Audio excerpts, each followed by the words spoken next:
سب سے قریبی لوگوں کا وار سب سے خطرناک ہوتا ہے، کیونکہ وہ کم فاصلے سے کیا جاتا ہے۔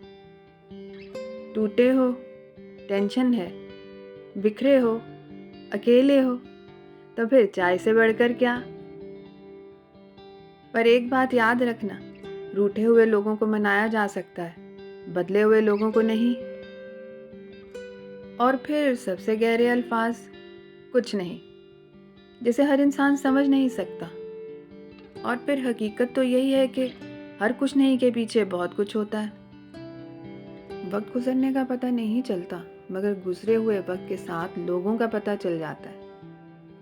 اور پھر زندگی کا اپنا ہی رنگ ہے، دکھ والی رات سویا نہیں جاتا اور خوشی والی رات سونے نہیں دیتی۔ اور پھر یہ بات بھی یاد رکھنا کہ خوشیاں خود بخود جھولی میں نہیں آن گرتی، بلکہ غموں کے سمندر سے خوشیوں کی سیپیاں تلاش کرنی پڑتی ہیں۔ اور اگر آپ سے کوئی بھلائی کی امید رکھے تو اسے مایوس مت کرنا، کیونکہ لوگوں کی ضرورت کا آپ سے وابستہ ہونا ہی آپ پر اللہ تعالیٰ کا خاص کرم ہے۔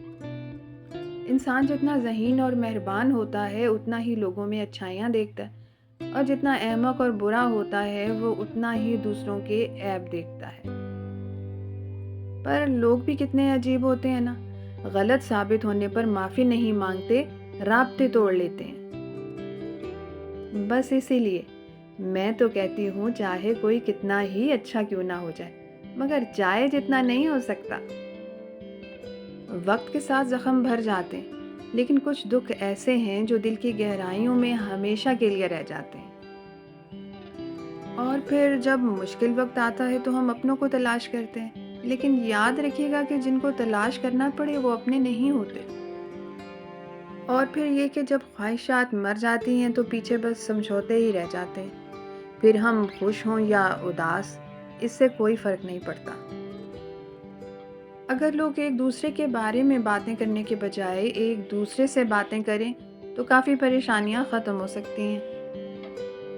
کوئی سخت دل پیدا نہیں ہوتا، بس دنیا والے نرمی چھین لیتے ہیں۔ جسم کا خوبصورت حصہ دل ہوتا ہے، اگر یہی صاف نہ ہو تو چمکتا دمکتا چہرہ بھی کسی کام کا نہیں۔ اور پھر جو لوگ دکھ کی گھڑی میں ساتھ نہ ہوں وہ سکھ کے وقت میں پاس بیٹھنے کا اختیار کھو دیتے ہیں۔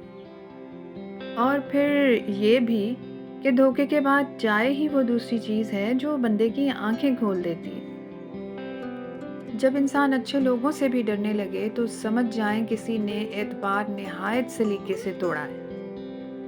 اور ایک بہت ضروری بات، زندگی آسان نہیں ہوتی، اسے آسان بنانا پڑتا ہے، کچھ صبر کر کے، کچھ برداشت کر کے اور بہت کچھ نظر انداز کر کے۔ بس اسی لیے تو میں کہتی ہوں، دودھ سے صرف ہڈیاں مضبوط ہوتی ہیں اور چائے سے رشتے، تعلق، دوستی اور ہاں، محبت بھی۔ تو پھر کیوں نہ چائے پیتے پلاتے رہیں، خوش رہیں اور خوشیاں بانٹیں۔ چائے شدت غم کو چھپا لیتی ہے، محبت کی روح ہے، زندگی کی نشانی ہے اور زندہ دلی کا نام ہے۔ کیا بات ہے! چائے کی بات اپنی جگہ، پر ہر شخص ہمارے میٹھے لہجے کا حقدار نہیں۔ بس اسی لیے میں تو کہتی ہوں، لوگوں کی پرواہ کرنا چھوڑ دیں۔ یہ شہد کھا کر بھول جاتے ہیں، مگر شہد کی مکھی کا کانٹا ہمیشہ یاد رکھیں گے۔